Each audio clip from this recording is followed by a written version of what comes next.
সঙ্গীতের বাইরে কোনো গান করতেই না, ওনার ইন্সপিরেশনে তুমি এখন অন্য গান করো, কথাটা কতটুকু সত্য? হ্যাঁ, আমি অ্যাকচুয়ালি বাংলাদেশে কখনো রবীন্দ্রসঙ্গীত বাইরে কখনো গান করিনি।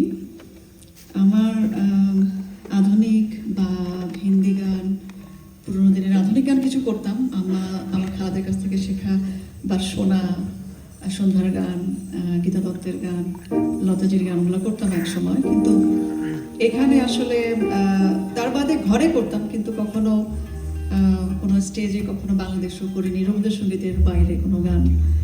তো এখানে আসার পরে আমার সহধর্মিণী বলবো না, আমার হাজব্যান্ড, স্বামী, সহধর্মী তো আসলে, হ্যাঁ, তো ও বললো যে কেন তুমি অন্য গান করবে না, অন্য গানও তো গান।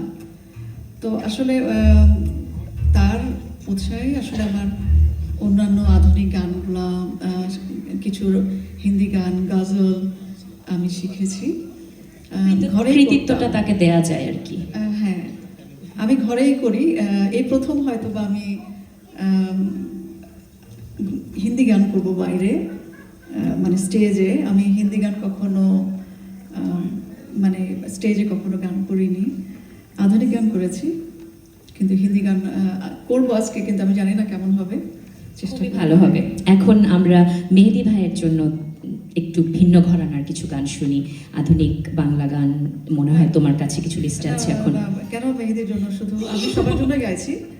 সরি মেহেদী ভাই, আমি চেষ্টা করছি, আপনি যেখানে আছেন। না, আমি কৃতজ্ঞতা জানাই তাকে এই কারণে যে সে আসলে কি বলবো, যে তার অনেকদিনের খুব একটা ইচ্ছে ছিল যে আমার একটা এরকম একটা অনুষ্ঠান করবে। তো সে প্রায় 3 মাস যাবত